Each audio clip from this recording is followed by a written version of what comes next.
آج میرے لیے انتہائی سعادت اور خوش بختی اور یہ میری نیک بختی ہے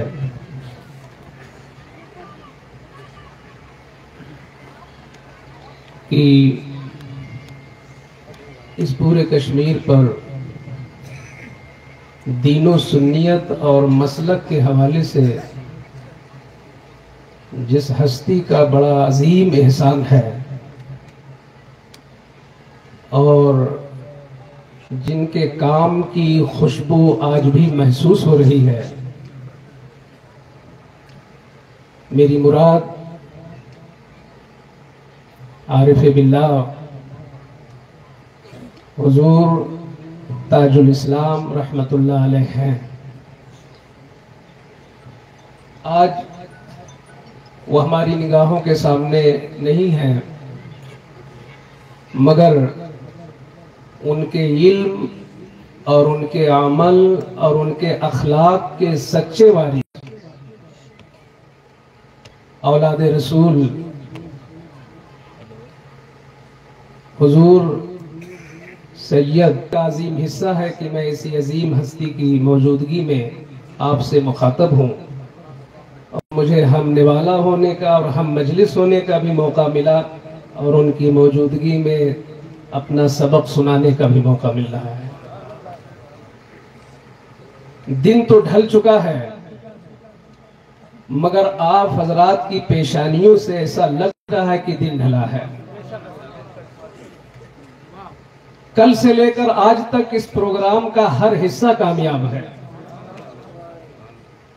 میں سوچ رہا تھا کہ بڑے بڑے جلسوں میں کوئی ایک فرد کامیاب ہوتا ہے کسی خاص موقع پر، اور آگے پیچھے کا جلسہ یوں ہی ہوا کرتا ہے رسمی، مگر مجھے لگتا ہے وہ جلسے از اول تا آخر کامیاب ہوتے ہیں جس کی بنیاد میں خلوص شامل ہوتا ہے۔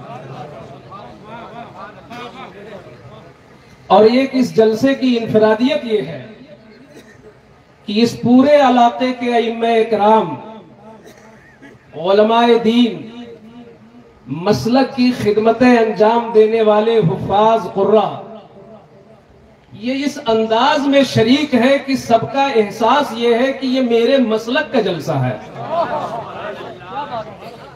اور میں اس محبت رسول کانفرنس سے یہی پیغام بھی دے رہا ہوں کہ آپ کہیں بھی جائیں، آپ کے کردار و عمل سے، آپ کی اٹھک بیٹھک سے، آپ کی شرکت سے کہیں یہ نہ لگے کہ آپ یوں ہی سامع بن کے آئے ہیں۔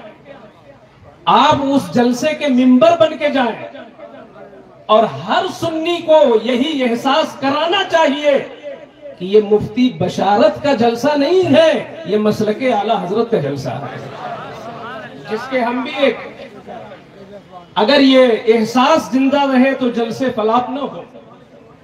اللہ کا شکر ہے کہ اس علاقے میں یہ چیز مجھے نظر آئی۔ کل میں نے محبت رسول کا پیغام دیا تھا۔ حقیقت یہ ہے کہ جس سے بھی محبت ہوگی تو اس کے کردار سے بھی محبت ہوگی۔ ہم نے بہت آج تک یہ محسوس کیا، ہمیشہ مشاہدہ کیا کہ چاہے دنیا دار سے محبت ہو، چاہے دیندار سے محبت ہو، جس سے محبت ہوتی ہے اس کا کردار اپنایا جاتا ہے۔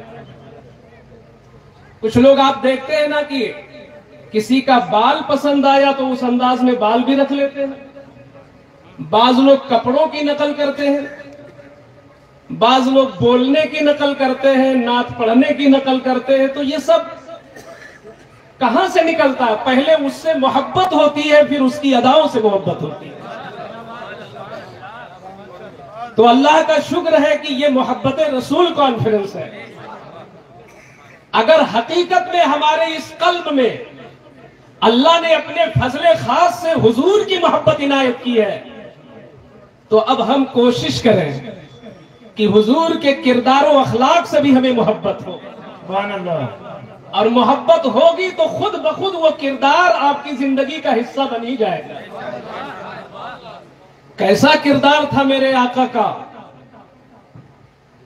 کہ اللہ ہی نے بخشا کردار، اور خود اللہ ہی نے قرآن میں خوب تعریف فرمائی الحمد سے لے کر والناس کی سین تک کائنات میں آنے والے یا قیامت تک جتنے بھی آ سکتے ہیں، کسی کے اخلاق اور کردار کی اس شان کی تعریف نہیں ہے جس طرح مصطفیٰ کے کردار کی تعریف ہے۔ آپ دیکھیں کہ حضور کے گرد دشمن کیوں جمع ہوئے، حضور کے حاشیہ نشین آپ کے جانی دشمن کیوں ہو گئے؟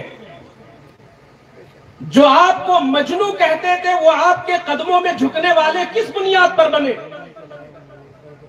وہ تھی انسانیت، وہ تھی آپ کی نرم دلی۔ دل نرم ہوتا ہے تو لوگ اس کے قدموں میں اپنا دل لا کے رکھ دیتے ہیں، اور جس کا دل سخت ہوتا ہے تو اپنے بھی اس سے دور بھاگتے ہیں۔ میرے آقا صلی اللہ تعالی علیہ وسلم جس سخت زمین پر جلوہ گر ہوئے ہیں، جہاں زمین ہی نہیں، اس زمین پر چلنے والوں کے دل پتھر سے بھی زیادہ سخت تھے، مگر حضور کے کردار نے اور حضور کے اخلاق نے موم سے کہیں زیادہ ان کے دلوں کو نرم کر دیا اپنی مبارک صحبت کے ذریعے۔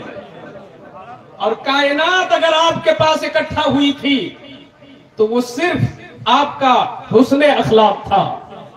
قرآن فرماتا ہے فَبِمَا رَحْمَةٍ مِّنَ اللَّهِ لِنْتَ لَهُمْ، یہ اللہ کی خاص رحمت ہے کہ آپ نرم ہیں، آپ لوگوں کے لیے نرم ہے، یہ اللہ کی رحمت کی وجہ سے ہے۔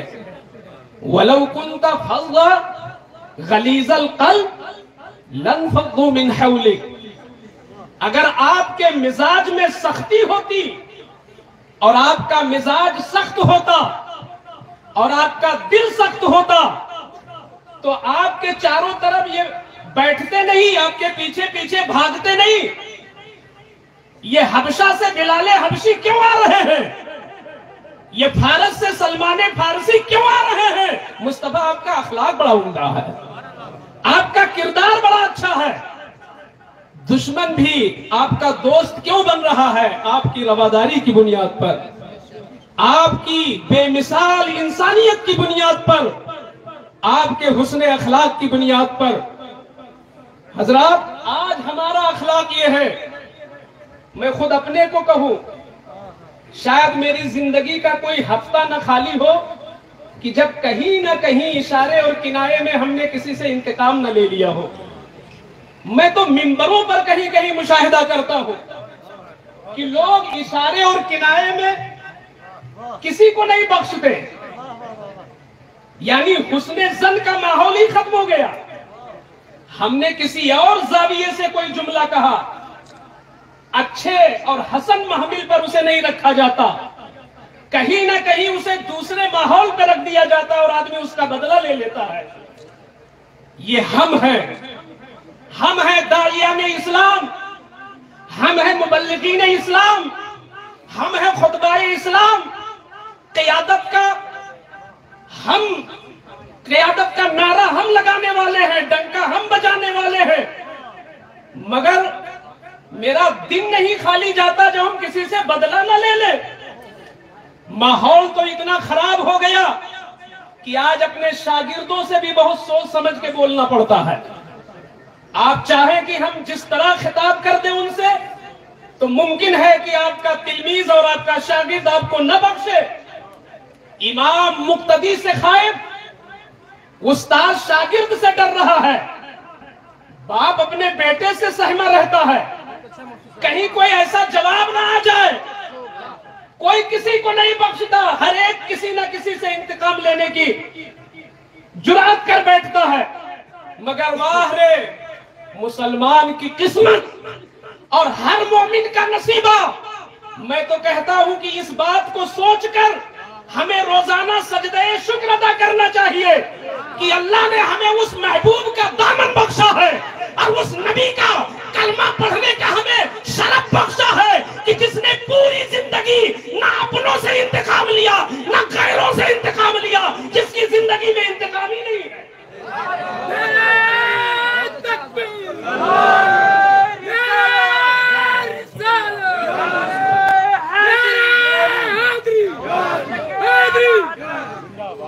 میں یہ بات پورے وثوق اور پورے یقین سے کہہ رہا ہوں کہ شاید اس زمین پر کوئی ایسا انسان نہ آیا ہے نہ آئے گا کہ جو اپنی زندگی میں کبھی بھی کسی سے کسی قسم کا بدلہ ہی نہ لے. یہ تنہا مصطفیٰ کی ہستی ہے اور اس کی شہادت کوئی اور نہیں سیدہ عائشہ صدیقہ دے رہی ہے، جنہوں نے جلوت کو بھی دیکھا ہے، جنہوں نے خلوت کو بھی دیکھا ہے. ایک مرید اپنے پیر کا گن گائے، ممکن ہے ارادت کام کر رہی ہو، یہ تو وہ بول رہی ہے جن کی شہادت اتنی معتبر ہے کہ اکابر صحابہ بھی ان سے حدیثیں سنا کرتے تھے. عائشہ صدیقہ کہتی وَمَنْ تَقَمَ رسول اللہ صلی اللہ علیہ وسلم لنفسی الا ان تنتہک حرمت اللہ. میرے آقا نے اپنے نفس کا بدلہ، اپنی ذات کا بدلہ، اپنی ذات کا بدلہ کبھی کسی سے لیا ہی نہیں. اگر کچھ کیا بھی ہے تو دین کی حرمت بچانے کے لیے، دین کا تقدس بچانے کے لیے، قرآن کی عظمت بچانے کے لیے، بیواؤں کے تحفظ کے لیے، یتیموں کی حفاظت کے لیے کیا ہے. اپنی ذات کے لیے کچھ کیا ہی نہیں مصطفیٰ نے. تو آج ہم لوگ اگر واقعی محب رسول ہیں تو محب کردار رسول بھی ہو جائیں. ہمیں بھی اپنے اندر یہ چیز اتارنی چاہیے اور کوشش یہ کریں کہ جہاں اپنی بات ہو ہم معاف کر دیں، چشموشی کر دیں. ارے معاف کرنے والے کو تو اللہ اتنا پسند کرتا ہے، بہت پسند کرتا ہے معاف کرنے والے کو. اگر ہمارے اس سامنے کوئی ایسے بیٹھے ہوں جن کے پڑھنے کبھی ان کو دھکا دیا ہو اور ان کے نفس پہ کہیں چوٹ آئی ہو، اگر کسی کے گھر میں یا اس کے رشتہ داروں میں کہیں سے اس کو چوٹ اپنے نفس پر لگی ہے تو ایک آل رسول کے وجود کی قسم کھا کے کہیں نشہ کل سے پی لے رہے ہو اور نشہ چڑھا ہے آپ پر تو حضور کا یہ کردار بھی لے لو اور آج ہی بیٹھے بیٹھے یہیں سے معاف کر دو کہ میں نے علی کی سنت ادا کی اور میں نے نبی کی سنت ادا کر. نعرہ تکبیر، نعرہ رسالت، محبت رسول کون سے معاف کر دو. حضور نے زندگی میں کبھی کسی سے اپنے نفس کا بدلہ نہیں لیا. اگر ہم بدلے کی بھاونا ختم کر دیں تو امن آ ہی جائے گا. شانتی صرف ہمارے ملک میں نہیں ہوگی، ہمارے گھر گھر میں ہوگی اور صرف گھر میں نہیں دل میں ہوگی. صرف تم بدلے کا بھاونا ختم کر دو. یہ میرے آقا کا کیسا حسین پھول ہے ان کی زندگی کا. آج یہاں کی سرزمین سے یہی پیغام نشر کیا جا رہا ہے، انسانیت کا پیغام. ہمارے رشتے ہوتے ہیں، ہمارے رشتے ہیں، یہ رشتے بڑے محترم ہوتے ہیں. یہاں تک کہ اللہ کا شکر ہے کہ میں سمجھتا ہوں کہ میرا ہر جملہ کان کے دروازے سے داخل ہو کر دل کی تختی پہ رقم ہو رہا ہے. میں یہ حسن ظن ہر ایک سے رکھ رہا ہوں اور مجھے معلوم ہے کہ اس میں بہت سارے خطبہ بھی موجود ہیں اور ایسے لوگ بھی موجود ہیں جو مجھ سے بہتر انداز میں بول سکتے ہیں، مگر اپنے سے کمتر کو بھی سننا چاہیے. ممکن ہے کہیں کوئی نئی بات نکل جائے، ممکن ہے مطالعے کا کوئی راستہ مل جائے، ہو سکتا ہے. اور کچھ نہ ہو تو فیض تو ملے گا ہی، ذکر کی برکت تو گئی ہی نہیں ہے. اس لیے محفل رسول میں جہاں آپ موجود ہو وہیں ذہن بھی موجود رہے. آؤ دیکھو، میں یہ بتانا چاہتا ہوں کہ انسان کبھی کبھی باہر بہت معروف و مشہور ہوتا ہے مگر گھر میں اتنا نہیں محبوب ہوتا. یہ پہچان اس بات کی ہوتی ہے کہ اس کا اخلاق بناوٹی اخلاق ہے. کیا بات. میرے آقا نے فرمایا نا کہ تم سے سب میں سب سے بہتر کردار والا اور اخلاق والا وہ ہے جو اپنے اہل و عیال کے لیے اچھا ہو. خیرکم خیرکم لأہلہ وانا خیرکم لأہلی. آقا فرماتے تم میں سب سے بہتر کردار و عمل کا وہ شخص ہوگا جو اپنے اہل کے لیے بہتر ہو. اور حضور فرماتے ہیں میں تو اپنے اہل کے لیے بہت بہتر ہوں. تو تم میں سب سے بہتر وہ جو اپنوں کے لیے، یہاں اہل تو بولا گیا ہے مگر ہم حدیث کا سہارا لے کر اس کو ذرا اور آگے بڑھا سکتا ہوں. وہ مولوی، وہ عالم، وہ فاضل، وہ مفتی جو اپنے گھر میں، اپنے پڑوس میں، اپنے گاؤں میں، اپنے ضلع میں بہت بہتر مانا جاتا ہو، یہ پہچان ہے وہ اچھا ہے.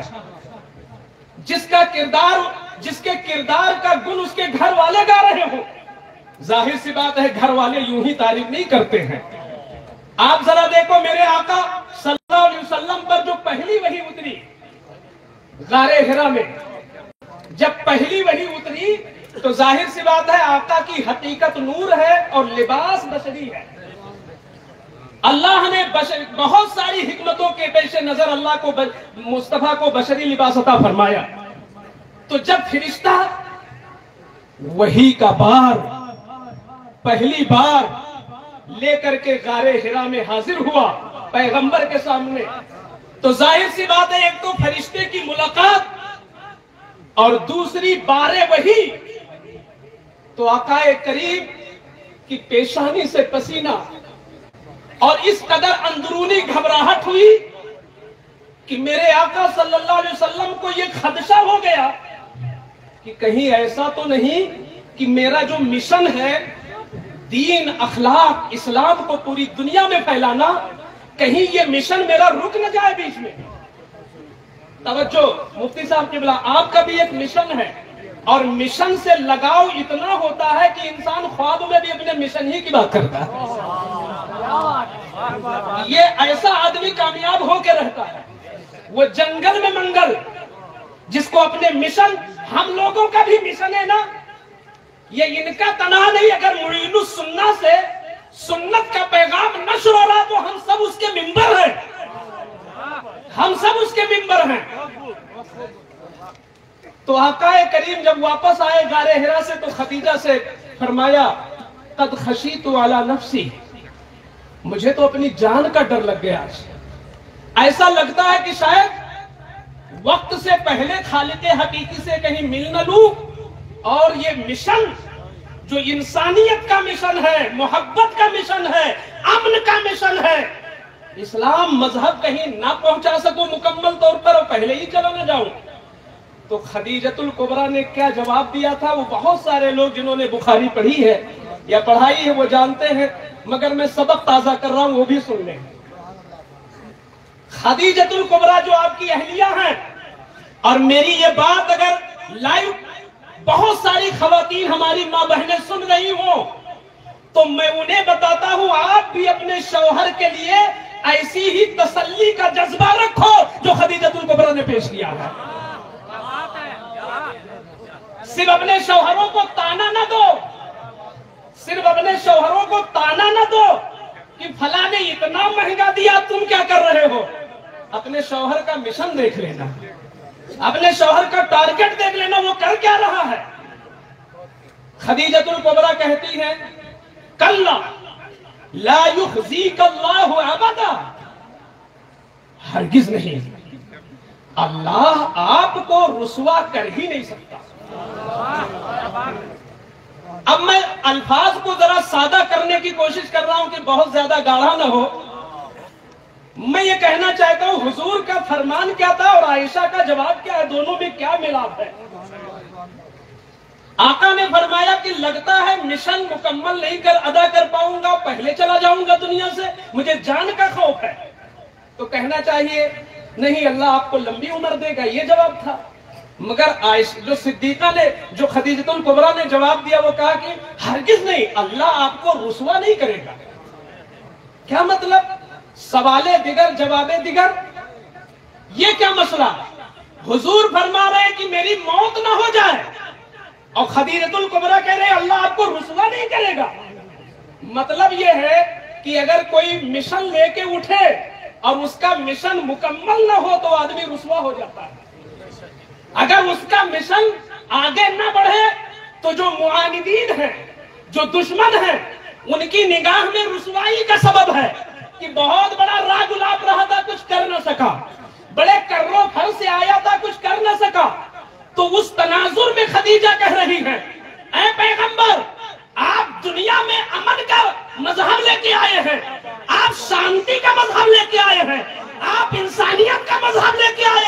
اور جو انسانیت کے خلاف ہے وہ چاہتے ہیں کہ یہ مذہب بڑھے نا، تو اللہ وقت سے پہلے نہیں بلائے گا جب تک دنیا میں اسلام پہنچے گا نہیں۔ مصطفیٰ آپ حیات رہیں گے اور آپ تبلیغ فرماتے رہیں گے۔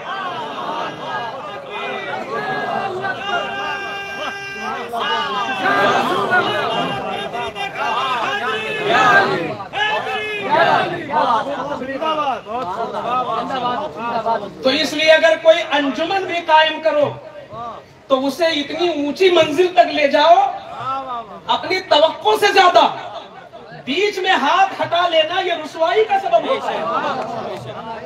تو اگر مفتی بشارت صاحب نے محبت رسول نام دیا ہے تو کام بھی وہی ہو رہا ہے۔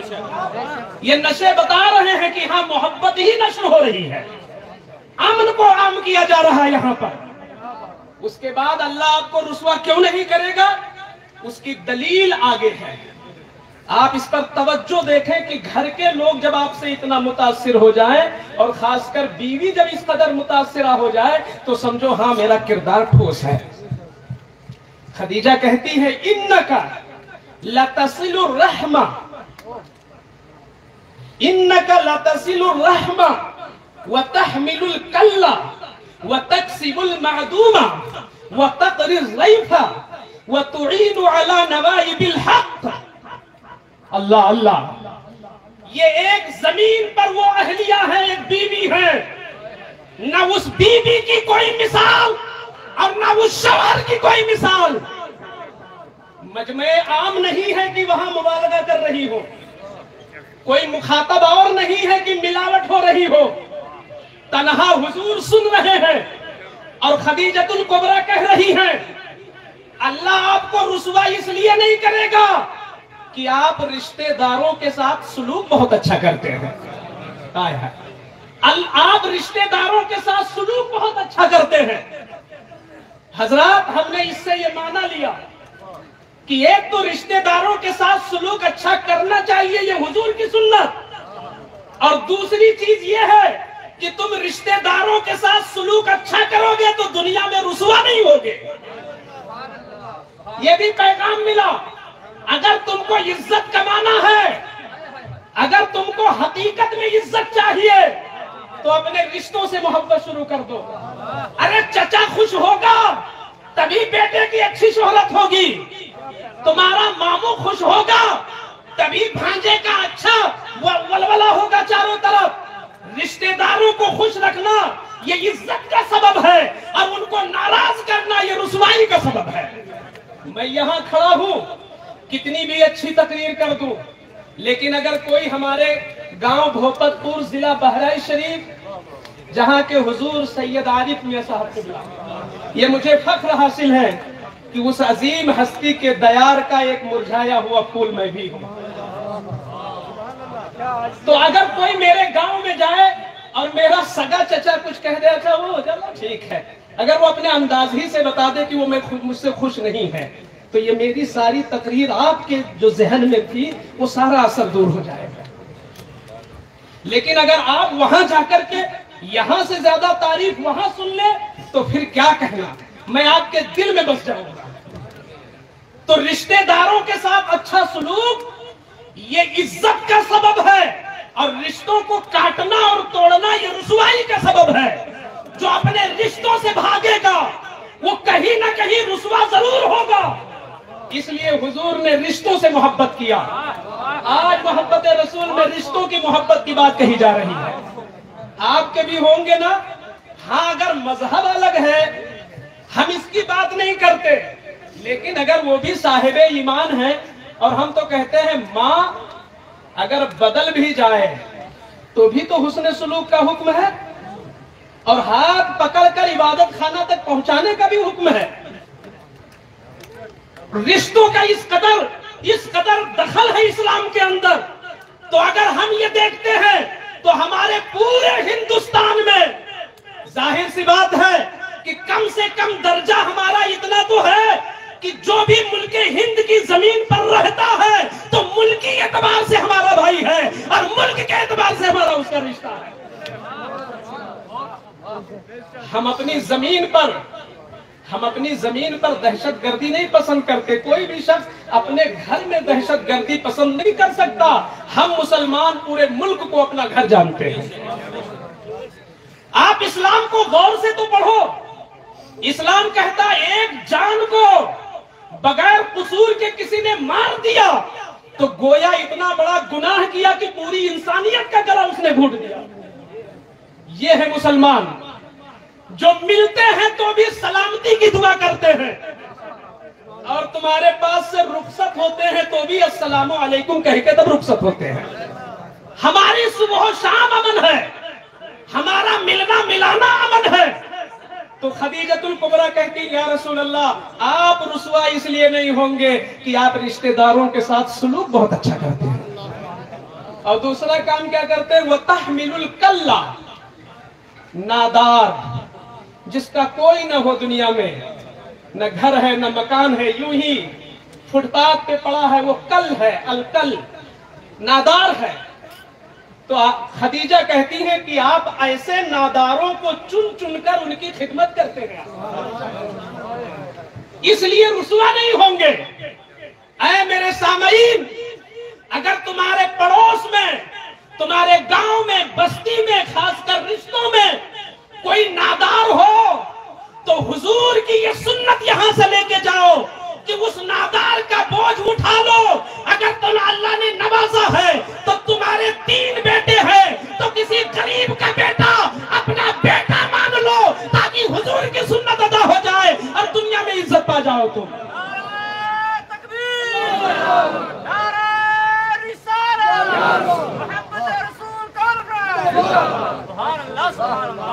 ارے 3 بیٹے والا اگر 4 بیٹا مان لے تو کیا جاتا ہے, لیکن اگر قوم کے 1 لاکھ مالدار یہی مزاج بنا لے تو 1 لاکھ ناداروں کا کام ہو جائے گا. الحمدللہ تحمل الکلہ, ہم ناداروں کا بوجھ اٹھاتے ہیں اس لیے رسوا نہیں ہو سکتے.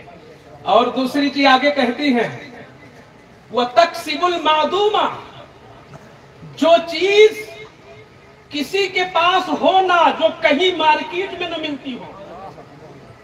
بھائی اگر مفتی بشارت صاحب ہم کو اپنی اچھی شیروانی ابھی دے دے چلتے ہو تو شیروانی ہمارے لکھنؤ میں بھی ملتی ہے, وہ چیز کہاں سے دیں گے جو کہیں نہ ملتی ہو.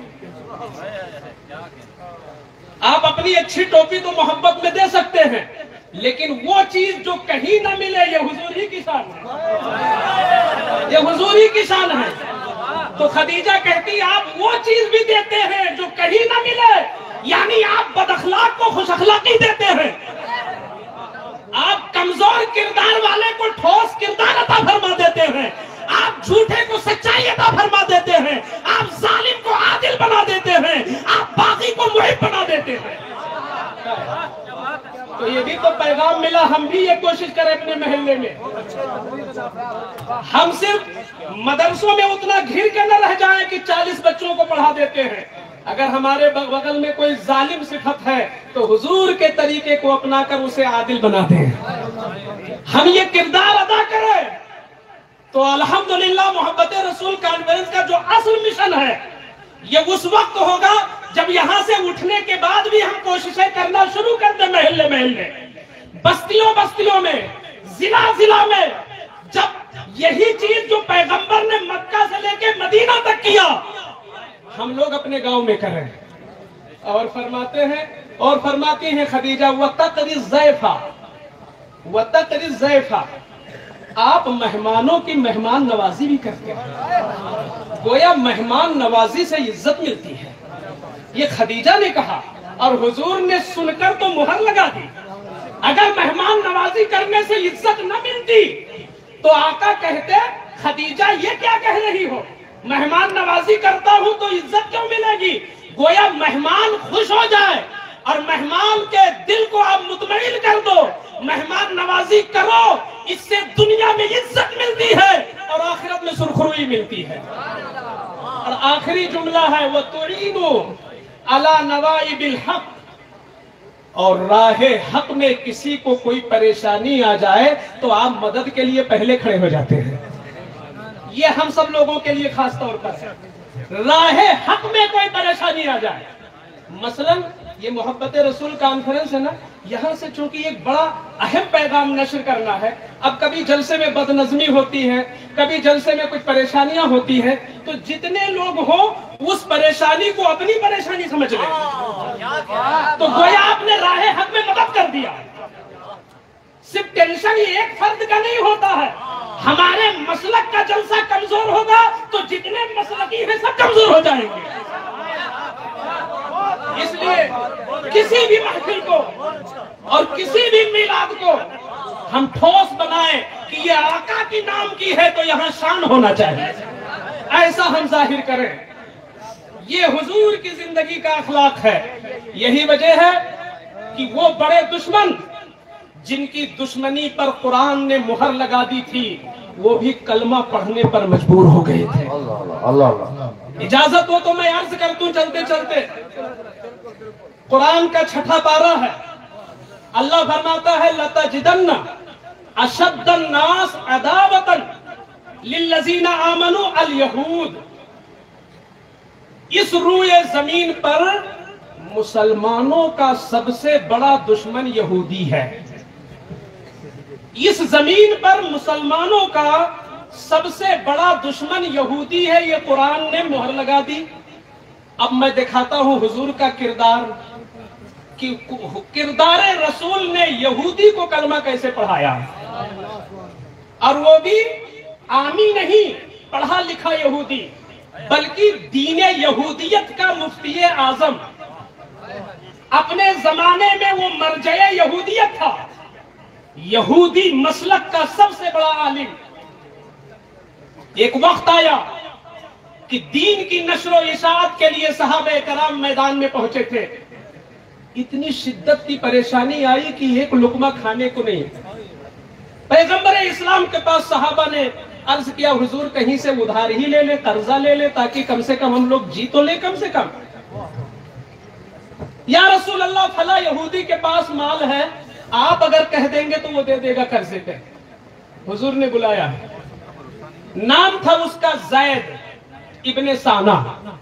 آقا نے فرمایا کیا تم کچھ پیسے دے سکتے ہو, اس کے بدلے ہم جب مدینہ شریف پہنچیں گے تو کھجور دے دیں گے تم کو. اس نے کہا ہاں. وہ موقع کی تلاش میں بھی تھا تو کہا کہ اب اچھا بھائی گرم لوہا ہے تو مار دینا چاہیے تھوڑا. وہ تلاشی میں تھا کہ کب ہم ایسا کوئی احسان کریں کہ جو میرا مین مقصد ہے جو میں ادا کر لوں. تو اس نے کہا ہاں حضور یہ حاضر ہے, لیجئے مال. میں سمجھانے کے لیے کہہ دوں کہ دن مقرر ہوا سنڈے کا. آج جو سنڈے ہے حضور نے یہ فرمایا, گویا کی تقریب فہم کے لیے کہہ رہا ہوں, سمجھانے کے لیے, کہ حضور نے ارشاد فرمایا سنڈے کو لے لینا حضور. اب وہ مدینہ شریف حضور آ گئے, وہ یہودی بھی آیا, بجائے سنڈے کو ایک دن پہلے سیٹرڈے ہی کو سنیچر ہی کو آ گیا مانگنے. صحابہ اکرام ارد گرد بیٹھے تھے پروانوں کی طرح. آقا جلوہ گر تھے شمع اسلام بن کر. وہ جب پہنچا تو کیا جس نبی کی عظمت کا یہ حال تھا کہ صحابہ منہ بھر کے جی بھر کے دیکھ نہیں سکتے تھے چہرے مصطفیٰ کو, اتنی عظمت تھی ان کے دلوں میں. ظاہر سی بات ہے کہ اس محفل میں یہ پہنچا یہودی, اور رسول اللہ صلی اللہ علیہ وسلم کے کندھے مبارک پر ایسے ہی چادر تھی جس کو چادر مزمل کہتے ہیں. آقا کے کندھے پر چادر تھی. وہ یہودی داخل ہوا اور ہٹو بچو کرتے ہوئے پھلانگتے ہوئے حضور صلی اللہ علیہ وسلم کے قریب پہنچ گیا, اور قریب پہنچنے کے بعد چادر کو ایسے کھینچا. جو لوگ ہمارے ہندو بھائی بھی سن رہے ہوں تو مجھ فقیر کو وہ بڑی محبت سے سنیں, اور آقا کریم صلی اللہ علیہ وسلم جو امن و امان کے سردار ہیں دنیا میں, اور جنہوں نے پوری رحم پوری دنیا میں محبت بانٹی ہے, ذرا ان کی زندگی کا یہ حصہ غور سے سن لیں کہ ایک دشمن نے چادر اس طرح کھینچی. دشمن اکیلا تھا اور سارے حضور کے دیوانے تھے. اللہ اللہ اللہ. اور وہ بھی ایسے دیوانے نہیں کہ منہ پر تعریف کریں اور آگے پیچھے کچھ اور بولیں. یہ وہ تھے جو جان بھی دینے کے لیے ہر وقت تیار رہتے. ایسے موقع پر عقل یہ کہتی ہے کہ اس کی بوٹی بوٹی کرا دینا چاہیے حضور کو, لیکن میرے آقا کو اس نے کیا کہا کہ اے نبی آپ نبوت کا دعویٰ کرتے ہیں اور بنتے ہیں بڑے اونچے، اور آپ کسی سے وعدہ کر لیتے ہیں تو پورا نہیں کرتے۔ آپ نے کہا تھا کھجوریں دوں گا، آپ نے کھجور کیوں نہیں دیا؟ جبکہ وہ کہنے والا غلط تھا۔ حضور نے جب سنڈے کا وعدہ کیا تو سیٹرڈے ہی کو مانگنے کا کیا حق تھا اس کو؟ مگر اس نے ایسا کہا کہ آپ نے وعدہ کیا تھا کیوں نہیں دیا؟ یہ جب انداز دیکھا صحابہ نے تو صحابہ کتنے بھی محبت کرنے والے ہوں مگر حضور کے اشارے کے بغیر کچھ بھی نہیں کرتے تھے۔ اب صحابہ کے قدموں کے نیچے سے زمین کھسک گئی، یہ کیا ہو رہا ہے؟ جانے کائنات کے ساتھ ایسا سلوک؟ اے آسمان تو پھٹا کیوں نہیں؟ اے زمین تو دھسی کیوں نہیں؟ یہ مصطفیٰ کے ساتھ ایسا سلوک؟ لیکن سارے صحابہ خاموش ہو کہ مصطفیٰ نے کچھ کہا نہیں۔ مگر فاروق اعظم سے نہ رہا گیا۔ فاروق اعظم کا تیور الگ تھا، اللہ اللہ ان کی محبت رسول الگ قسم کی تھی، ان کی محبت ہمیشہ دیوانی ہو جاتی تھی۔ فاروق اعظم نے کہا تو کچھ نہیں مگر آنکھ سے صرف دیکھ لیا تو وہ کانپنے لگا، اللہ اللہ کیونکہ ایمانی آنکھ تھی نا، تو ایک جھوٹے کے اوپر پڑی تو جھوٹا کانپنے لگا۔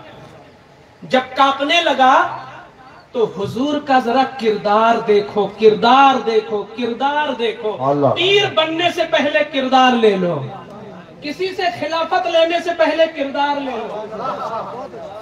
میں تو حضور محمد میاں صاحب کو بہت مبارکباد کہ میں نے جہاں تک دیکھا کہ وہی نرم دلی جو حضرت میں تھی ان کی سچی تصویر ہے۔ بے شک لوگ گدیوں کے لیے لڑتے ہیں، کردار کے لیے نہیں لڑتے۔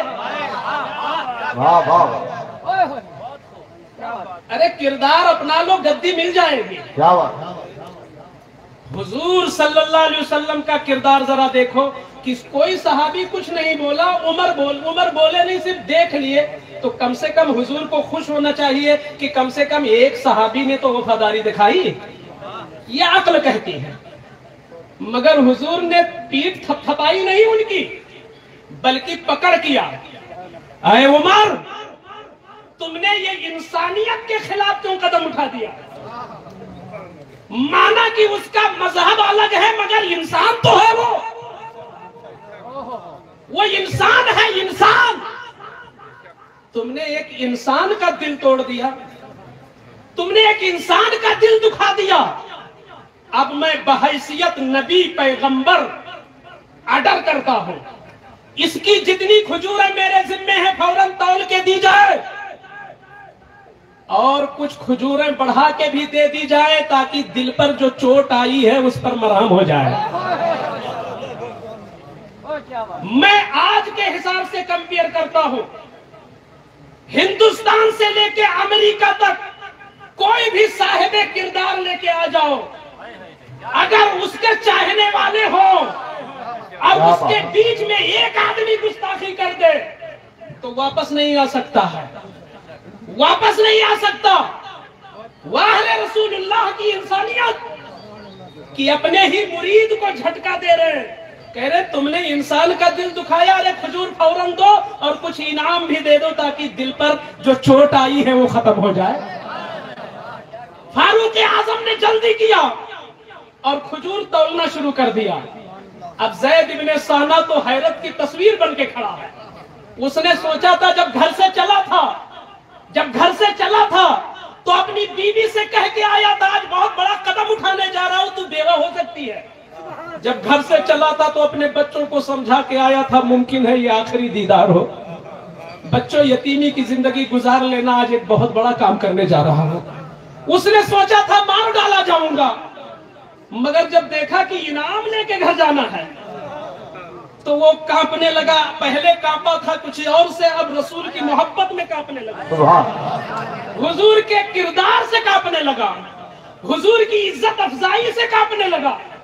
اس نے کہا کھجور مت دو، پہلے اس نبی کا تعارف کرا دو، یہ کیسے انسانیت والے، یہ کیسے ہے، یہ کیسے ہے۔ فاروق اعظم نے کہا کہ تم ان کو نہیں جانتے، تو اپنا نام بتا، تو کون ہے؟